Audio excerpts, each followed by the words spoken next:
Em Gênesis, capítulo de número 6.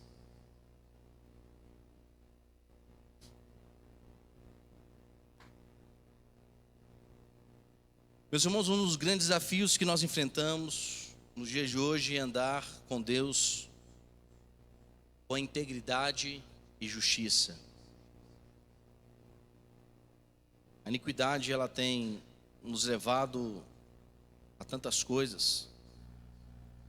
E quando a gente olha para o texto de Gênesis, nós vamos perceber, meus irmãos, que não era tão longe, tão distante assim, se a gente pode dizer, quando Deus criou todas as coisas. A gente percebe que, claro que infelizmente há pecado, gerando consequências terríveis, principalmente na família de Adão.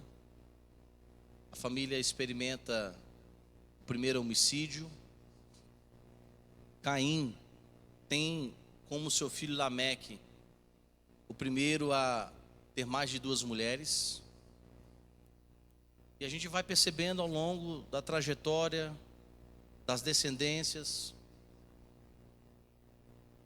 problema grandioso que a humanidade na época estava enfrentando concernente a essa novidade do pecado.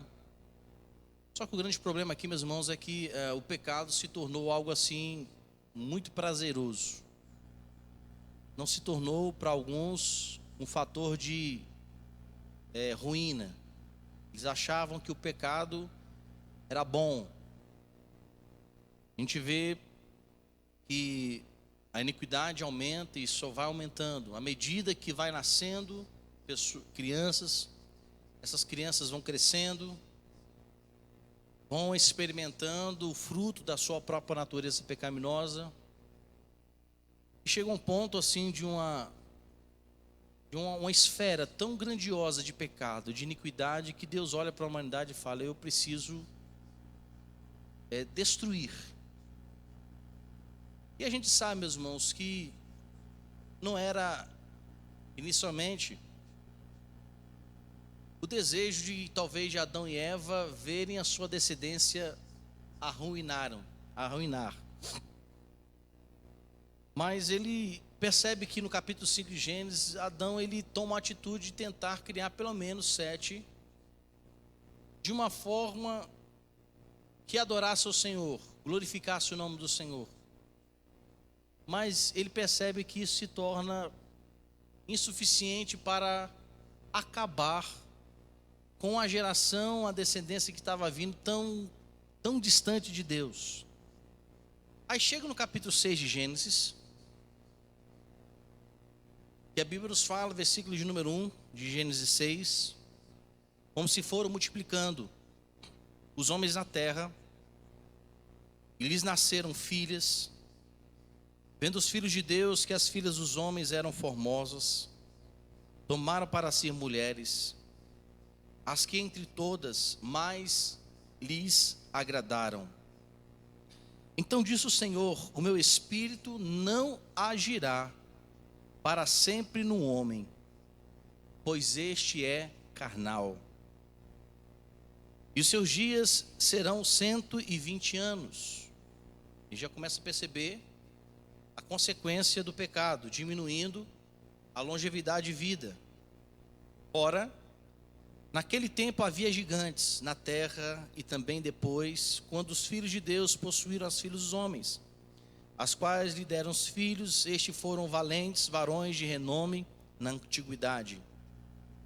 Viu o Senhor que a maldade do homem se havia multiplicado na terra, em que era continuamente mal todo desígnio do seu coração. Então se arrependeu o Senhor de ter feito o homem na terra, e isso lhe pesou no coração. Disse o Senhor: farei desaparecer na face da terra o homem que criei, o homem e o animal, os répteis e as aves dos céus, porque me arrependo de os haver feito. Porém, Noé achou graça diante do Senhor. Eis a história de Noé. Noé era homem justo e íntegro entre os seus contemporâneos. Noé andava com Deus, gerou 3 filhos, Sem, Cã e Jafé. Meus irmãos, esse triste relato, essa triste realidade, eu costumo dizer para muitos que vivemos uma realidade bem pior do que a de Noé. A quantidade de habitantes na época eram bem pequenas, muito pequenas. A quantidade de pessoas que hoje vivem são mais de 7 bilhões. Se não faz memória, já estamos chegando ou ultrapassamos 8 bilhões. Eu não cheguei a dar uma olhadinha. Mas é muito pecado chegando diante de Deus. A cada ano que passa, meus irmãos, o ser humano, ele cria um novo comportamento. E esse novo comportamento, ele precisa ser feito, acionado nas vidas das pessoas, porque se trata de tolerarmos. O grande problema que as pessoas hoje estão pregando não é a tolerância humana.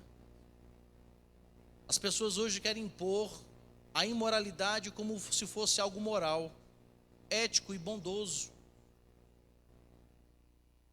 Nesse tempo de Noé, a iniquidade desses homens levou à ruína de muitos. Levou muitos a perecerem. Essa maldade que os homens traziam em si trouxe o castigo de Deus. E uma das coisas que mais feriu o coração de Deus nessa época era que a instituição chamada família, ela estava sendo totalmente corrompida por causa do pensamento e do desejo do coração. Quando a gente lê em Lucas, capítulo de número 21, nós vamos perceber que a Bíblia nos fala que nos últimos tempos haveria um desregramento, principalmente nessa questão sexual. E quando a gente fala sobre isso, a gente fala sobre ações fora do casamento, sobre atitudes que não sejam homem e mulher, e principalmente casados. A gente percebe, meus irmãos, ao ler Gênesis capítulo 6, que a família estava sendo profundamente destruída, porque os homens estavam dando muito valor à maldade, à sua própria iniquidade. E isso, meus irmãos, é muito sério quando nós tocamos naquilo que Deus cria para glorificar o seu nome. A ideia de Deus dizer a Adão, crescer e multiplicar e encher a terra, é claro, a ideia da família, mas que essa família pudesse glorificá-lo. E quando, em Gênesis 6, essa iniquidade, ela começa agora, meus irmãos, a infiltrar-se nas famílias, na instituição que Deus criou, como meio que essa família e as gerações viessem glorificá-lo. Aí, meus irmãos, tocou numa ferida muito grande. O Espírito Santo de Deus aqui contende, confronta os homens, ao ponto, meus irmãos, de olharmos que eles não estavam dando importância ao que Deus estava falando, mas eles davam de tudo para que a bênção de Deus não fosse gerada em seus corações. Eles preferiram a beleza, o encanto, a inteligência, a riqueza, as honras mundanas. Preferiam andar segundo o que eles pensavam, mas em nenhum momento eles pararam para perguntar para Deus o que Deus pensava sobre eles. Nós podemos perceber que em nenhum momento, se há um clamor, separam-se para jejuar, orar, se reunirem, adorar o Senhor, mas é maldade atrás de maldade, é iniquidade atrás da outra. E é claro, meus irmãos, que o Senhor não haveria nunca de ser conivente com toda a prática, com toda atitude ou pensamento e desejo que pudesse ser pecaminoso. Quinta-feira, meus irmãos, estávamos falando aqui a respeito sobre até uma vida íntegra. E muitos, como eu vou usar a palavra que eu usei quinta-feira, muitos estão dizendo que Deus é misericordioso e usam a misericórdia de Deus como justificativa para continuar pecando. Muitos pensam assim, mas Deus é amor. E continuam usando o amor de Deus como justificativa para permanecerem em seus delitos e pecados. A misericórdia de Deus, ela não nos justifica para continuar pecando. O fato de Deus ser amor não nos dá vazão e nem nos dá o direito de continuar em uma vida de iniquidade. Esses homens de Gênesis 6, os diluvianos, eles achavam o seguinte: bem, estamos pecando, estamos fazendo, mas não se há nenhuma consequência. Até agora nós não tivemos nenhum problema contra isso. Estamos aqui, homens casando-se, dando-se em casamento, trocando, meus irmãos, as suas atitudes de homens e mulheres, e exercendo domínio sobre qualquer coisa, sobre a promiscuidade, em nenhum momento se preocupando o que Deus pensa ao nosso respeito. E a gente percebe, meus irmãos, que a carne, o homem carnal aqui, o único pensamento dele é hedonista, é o alto prazer. O importante é eu ser feliz, mas não há felicidade sem agradar a Deus. Não existe alegria se Deus não está alegre conosco. Olha aqui, João escreve sua carta: aquele que ama o mundo, o amor do Pai não está nele. Olha o que diz Isaías: as iniquidades fazem separação com o nosso Deus. E ele aqui, meus irmãos, o nosso Deus percebe, versículo 5, que a maldade do homem se multiplica. E o desígnio do coração se torna continuamente mal. E como Deus não declararia guerra contra os homens?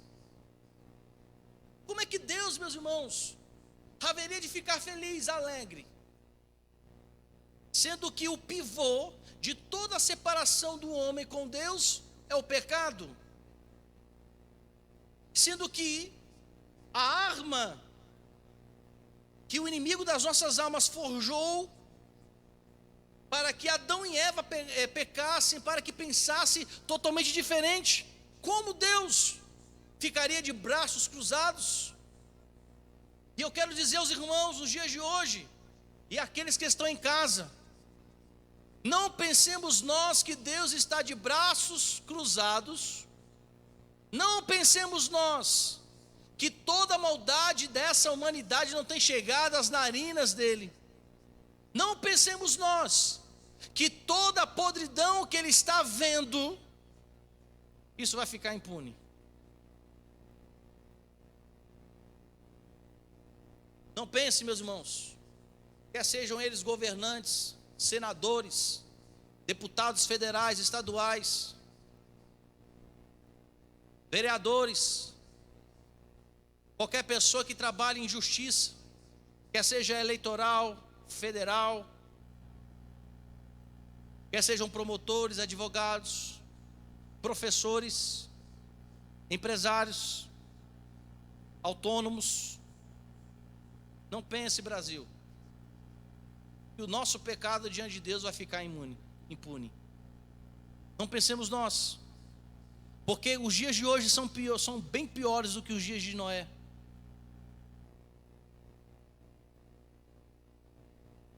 Satisfazer, meus irmãos, os desejos da carne é se inclinar para uma perdição.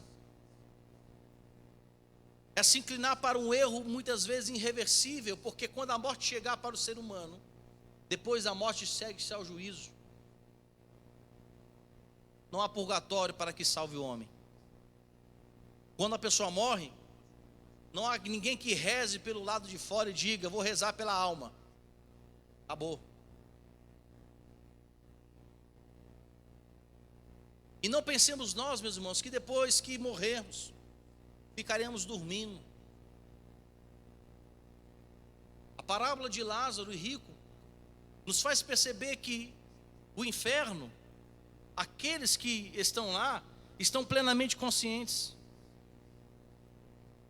E os que aguardam o Senhor, ressurreição, estão com Ele. O paraíso também estão conscientes. Não pensemos nós que depois, quando morrer, o sofrimento só se dará após o juízo do trono branco. Ele já é. Gênesis 6, meus irmãos, é o retrato daqueles que, com sua maldade, exercem uma interpretação equivocada a respeito de Deus. E sem dúvida nenhuma, este era o povo que haveria também de beber o cálice da ira de Deus. Nessa época, muitos pecados eram cometidos em todos os lugares, por todas as classes sociais. Qualquer um, meus irmãos, podia ver que a maldade do homem era grande. Qualquer um pode perceber que a maldade do mundo era terrível. Porém, Deus viu que toda essa imaginação, que todo o propósito, a gente percebe que todo pensamento do coração humano era completamente desviado de Deus. E Deus olha de fora da criação, olha para baixo e vê um povo, meus irmãos, na orgia, na bebedice, na prostituição, na mentira, na discórdia, praticando todas as práticas que Paulo, escrevendo aos Gálatas capítulo 5, ele combate dizendo que cometer essas coisas não tem parte do reino dos céus. Nós percebemos o que Paulo, escrevendo a Timóteo, que nos últimos dias os homens seriam amantes de si mesmos, seriam pessoas desafeiçoadas. A gente vê uma lista real do que Paulo escreveu a Timóteo, e não era diferente nesse tempo dos livianos. Esta raiz, meus irmãos, estava amarga, a fonte totalmente corrupta. O coração de todos eles permanecia no engano e eram perversos. Seus princípios completamente corrompidos. O que temos hoje, meus irmãos, de pessoas que têm os seus princípios corrompidos por qualquer coisa que não seja bom, não é brincadeira não. E não apenas estou falando daqueles que não creem em Deus. Eu já disse aqui, meus irmãos, que hoje nós temos uma classe de cristãos ateus que creem que Deus existe, mas não estão crendo mais no seu poder.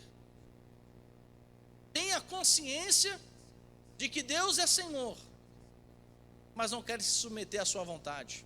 Cristãos ateus, cristãos libertinos, vivem a vida como se fosse qualquer pessoa. Um dia alguém me perguntou: pastor, fulano fazer isso é verdade? Eu não vou aqui entrar no mérito do que me disse, mas eu disse a essa pessoa dizendo o seguinte: olha, se Jesus fez, então eu sigo o exemplo. O que Jesus não fez, eu também sigo o exemplo. E vivemos, meus irmãos, uma época em que o gospel virou modismo. O evangelho virou modismo. Não é o evangelho da cruz, é o evangelho da moda. Me recordo uma época, tinha bastante cabelo, lá em Volta Redonda, onde eu nasci, Rio de Janeiro, sul fluminense. Um amigo pastor, da Assembleia de Deus, falou assim, pastor André, na época eu tinha sido ordenado, rapaz, tu não sabe a dificuldade que eu tenho de ensinar as minhas ovelhas concernente às suas vestiduras. E na época, meus irmãos, naquela época estava passando uma novela, os irmãos já sabem de qual é a emissora, que as mulheres andavam tudo com vestidos longos de indianos, né? Aí na outra semana, o que chegou de irmã com saia longa não era brincadeira. Eu falei assim, pastor, eu acho que eu estou sem moral, porque eu falava e ninguém ouvia. Mas agora que a novela lançou a moda, todo mundo pegou a moda. É assim ou não é, meus irmãos?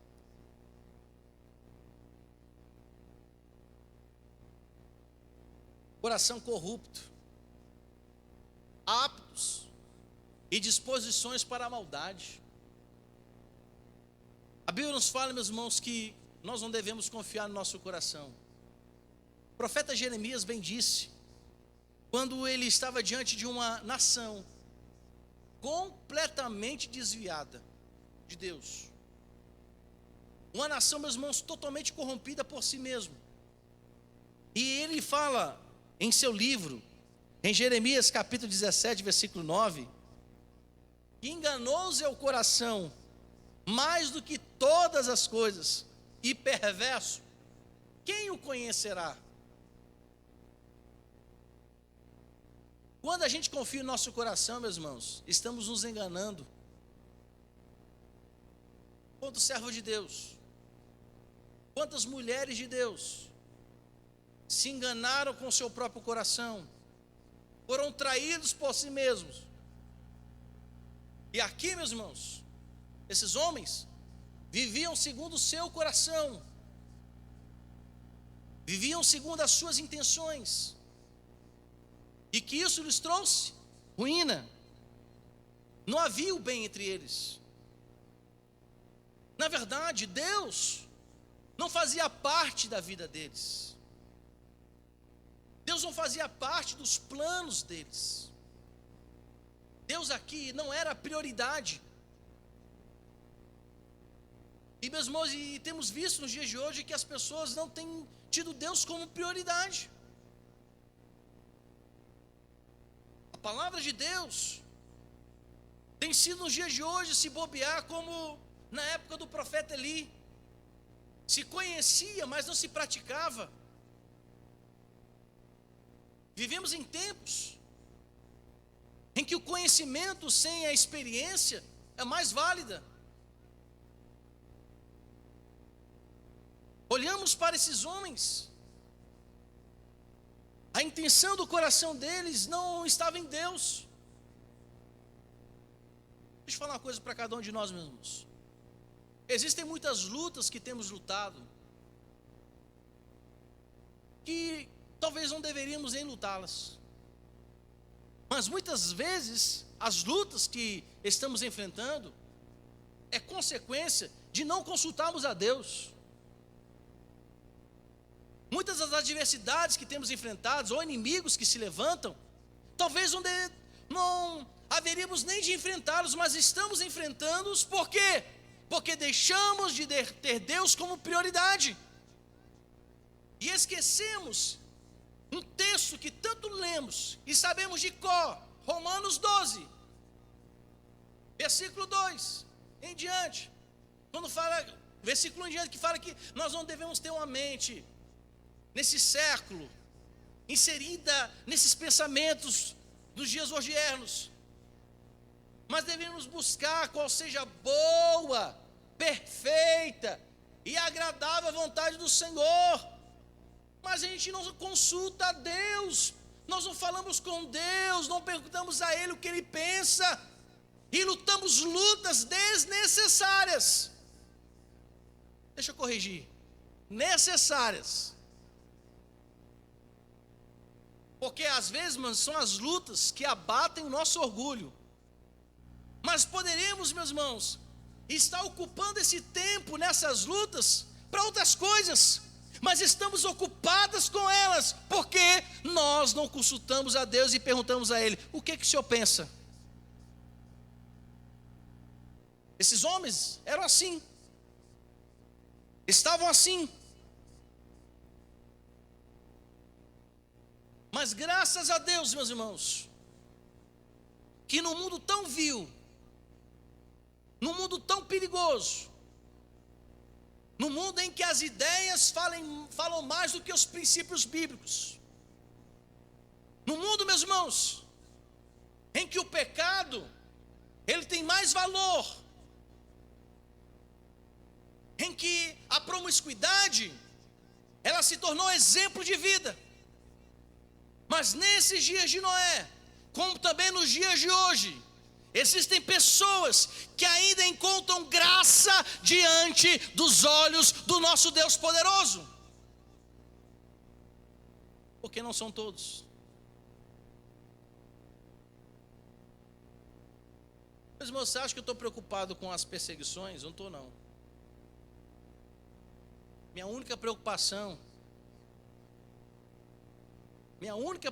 é saber, quando o nó apertar, está apertando, e glória a Deus por isso, porque quanto mais aperta, mais eu sei que Jesus está voltando. Eu não estou assustado com isso não, meu irmão.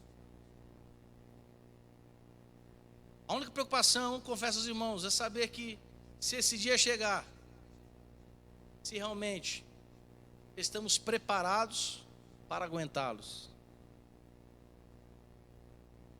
Noé, porém, achou graça diante dos olhos do Senhor. A visão de Noé não era ser um homem comum nessa sociedade. Porque, meus irmãos, o que é ser radical hoje? Ser radical, meu irmão, não é fazer um rastafari no cabelo. Ser radical não é se tatuar. Hoje, ser radical não é colocar piercing. O verdadeiro radicalismo é quando nós negamos, quando nós nos apartamos de tudo aquilo que não seja de Deus. Isso é radicalismo. Mas é o bom radicalismo. Ser radical é você negar a prostituição. Hoje em dia, ser radical é você negar o pecado. Hoje se tornou loucura dizer não aos prazeres humanos. Então, se ser radical é isso, não quero andar segundo os conselhos dos ímpios, nem me deter na roda dos escarnecedores, mas eu quero que o nosso prazer esteja na lei do Senhor, e nessa lei devemos meditar dia e noite.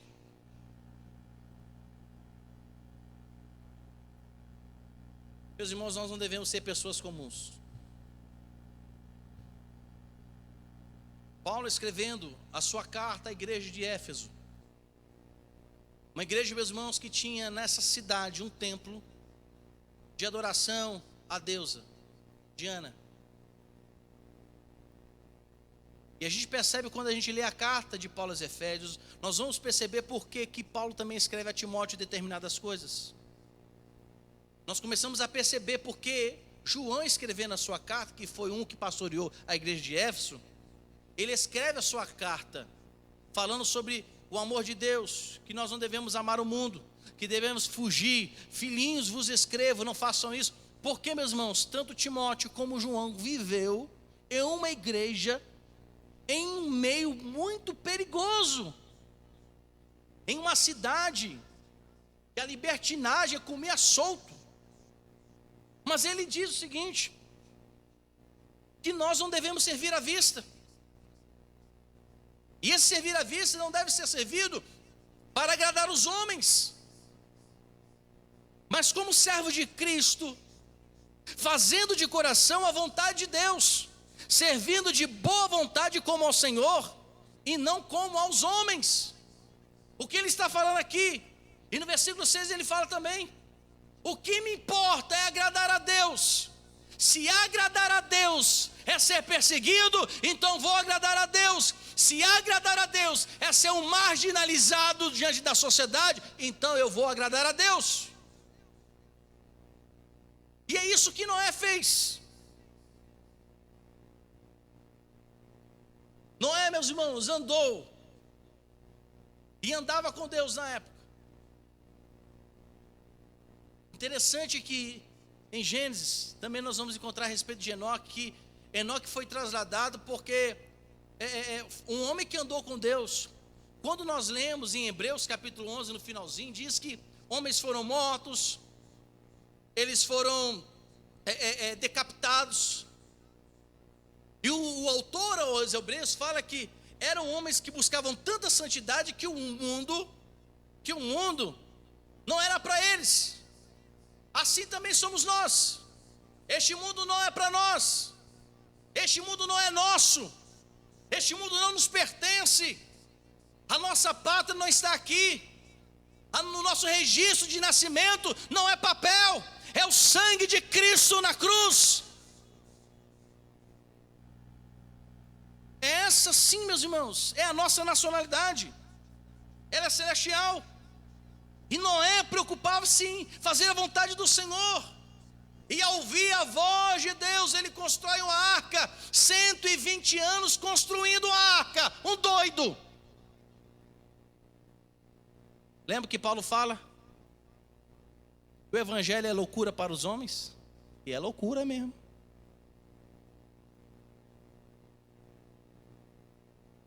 A sua vida, meus irmãos, estava agradando a Deus. Talvez ele foi chamado de vários nomes. Quadrado. Ou sei lá, outros termos que usam para o cristão. Quais os outros termos que usam para o cristão, meu irmão? Besta.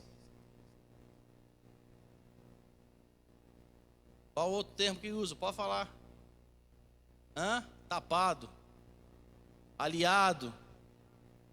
Alienado. Fanático. Afoito. Cafona. Doidos.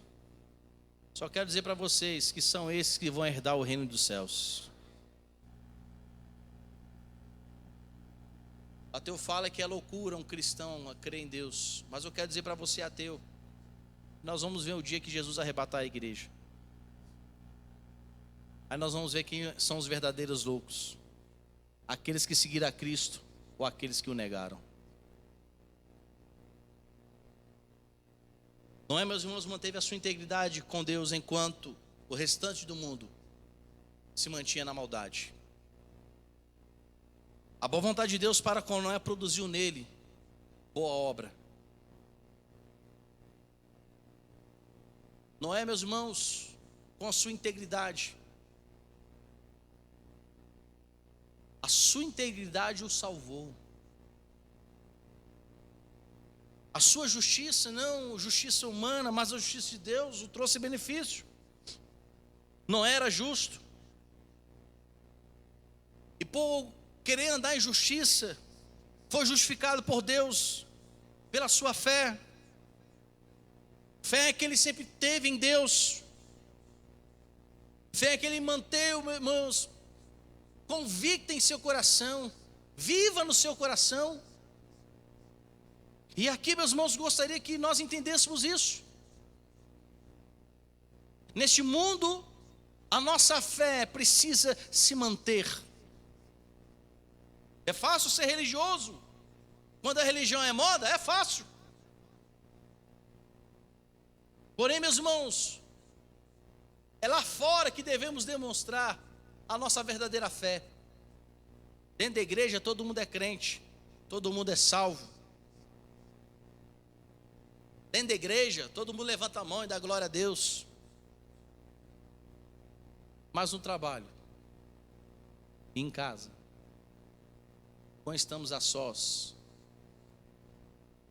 dentro da igreja, qualquer um é bênção. Mas o verdadeiro cristão não é bênção apenas na igreja, é fora. Noé teve que ser bênção fora, para depois ser bênção dentro. Ele fez o inverso, porque a arca ainda não estava totalmente completa. durante esses anos todinho construindo a arca, e tendo que mostrar integridade. A Bíblia nos diz, meus irmãos, mas é bem certo que ele recebe convites. É bem certo que ele foi tentado. Meus irmãos, até Jesus foi tentado. Qualquer ser humano pode ser tentado. Ele foi tentado, mas ele não era um religioso. Ele não era uma pessoa que vivia segundo os seus pensamentos. Para que Deus olhasse para ele e visse nele esse homem justo, como está escrito aqui, no versículo de número 8. Porém, Noé achou graça diante do Senhor. E para achar graça diante do Senhor significa que era um homem temente. Era um homem que se preocupava com o que Deus pensava. Era um homem que se preocupava com o seu testemunho. Era um homem pecador, sim, mas certamente era um homem que se arrependia do seu pecado, porque isso é a graça diante dos olhos do Senhor. Não é dizer que é bom, não é dizer que é suficiente. Como eu sou de oração, é vivenciar, meus irmãos. Nenhum de nós devemos pronunciar, fazer propaganda de quem somos. A nossa própria vida diz quem somos ou de quem nós devemos ser. E entre esses homens encontrava todos os tipos de pecados. Corrompiam-se e corrompiam os outros. Porém, Noé preferiu a Deus. Noé preferiu a vontade do Senhor. Ele decidiu não ser um homem comum como esses diluvianos. Noé preferiu agradar a Deus. Oh, meus irmãos, e é isso que devemos fazer nos dias de hoje, agradar o nosso Deus, porque a salvação só vem dele, a graça só é derramada por causa dele, a misericórdia vem por causa dele. Ele é tudo para cada um de nós, ele é tudo que temos de melhor. A comunhão com Deus, meus irmãos, é com aqueles que o temem.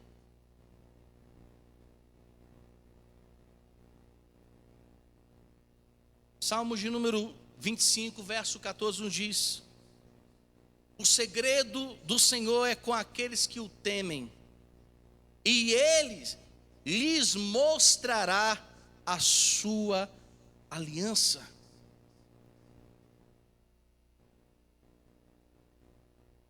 E sabe qual é o resultado disso, de temer ao Senhor? É que a providência dEle coroam aqueles que o obedecem. No versículo de número 22, estou terminando.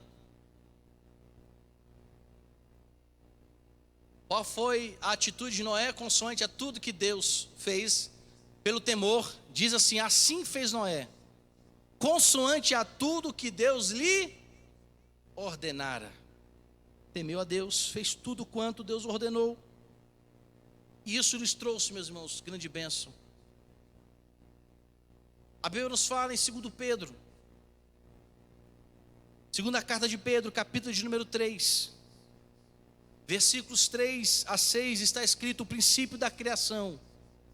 Eles voluntariamente ignoraram isto, que pela palavra de Deus já desde a antiguidade existiram os céus e a terra, que foi tirada da água e no meio da água subsiste, pelas quais coisas pareceu o mundo de então, coberto com as águas do dilúvio. O que Pedro está falando sobre a vida desses diluvianos,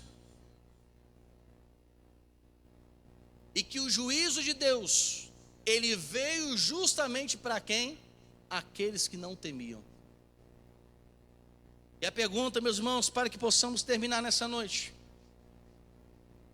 quem aqui quer experimentar a ira de Deus?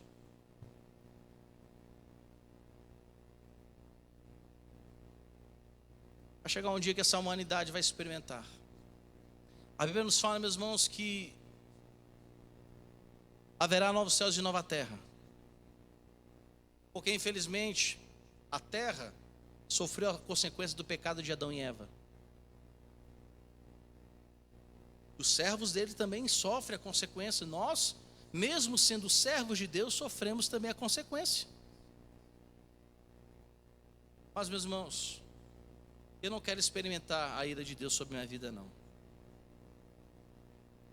Quando eu vejo o povo, meus irmãos, escarnecendo de Deus, quando eu vejo o povo fazendo piadas de Jesus, eu olho para eles e falo: Senhor, tenha misericórdia, porque não sabem o que fazem. Vocês acham, meus irmãos, que isso vai ficar impune diante de Deus? Vai não. Vivem em prática de pecado, absolutamente, arraigando-se ainda mais a lama do pecado, e achando que isso tudo vai ficar tranquilo. Vai não. Vai não. Talvez eles esqueceram de ler a palavra do Senhor quando diz que nos últimos tempos haveriam rumores, terremotos, rumores de guerra, terremotos. E nos últimos tempos a ciência aumentaria. Eles ainda talvez não olharam e olham para a Bíblia assim: isso é um livro dos crentes. Mas tudo que está escrito nela está se cumprindo. Tudo que está escrito aqui está vindo à tona. E podem cientistas tentar, meus irmãos, desfazê-la, desconstruí-la, porque essa é a ideia da pós-modernidade. É desconstituir tudo que está escrito aqui. É desfazer. E existem muitos teólogos liberais que dizem que a Bíblia precisa ser reavaliada. Enganoso é o coração do homem. E tem muito crente caindo nessa: a Bíblia, a Bíblia. Meu filho, o dia que Jesus voltar, você me diz se isso aqui é verdade ou não. Andemos, meus irmãos, em integridade. Vivamos uma vida que glorifica o Senhor. Passamos como Paulo escrevendo a sua carta aos Gálatas, dizendo: já não sou eu mais quem vivo, mas,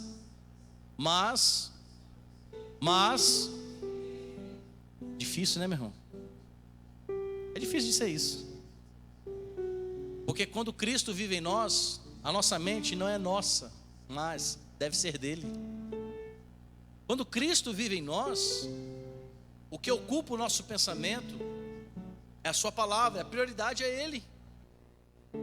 Quando Cristo vive em nós,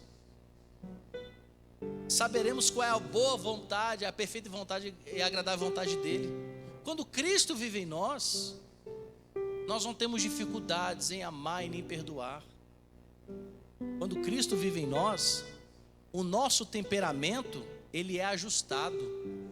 Quando Cristo vive em nós, o nosso caráter é mudado. Quando Cristo vive em nós, a nossa adoração diante dele é legítima. Quando Cristo vive em nós, não uso a palavra para justificar os meus erros, mas eu quero consertá-los. Eu quero vivenciar o arrependimento para alcançar a misericórdia. Isso é viver Cristo. Agora, fora dele não há salvação.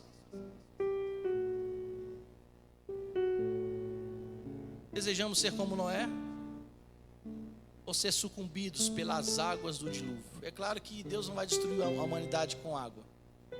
Deixou o arco, né? Meu irmão, a palavra íris foi colocada depois, tá? Íris na verdade uma palavra grega, mas é o arco, né? Íris foi uma deusa espalhafatosa, mas o arco, colocou o arco como sinal que não haveria de destruir a humanidade. Toda vez que a gente vê lá, que coisa linda, né? Só fico pensando no dia do dilúvio. Mas o que mais tem destruído é o pecado. Se queremos, meus irmãos, ser arrebatados, vivamos em integridade com Deus. Vivamos uma vida que o glorifique. Porque os dias são maus. Neste mundo estamos tendo aflições, mas tem de bom ânimo. Tem de bom ânimo. Nas aflições, nas dores, tudo podemos naquele que nos fortalece. Creamos nisso, meus irmãos, porque Ele verdadeiramente é que nos fortalece. Amém? Vamos colocar em pé.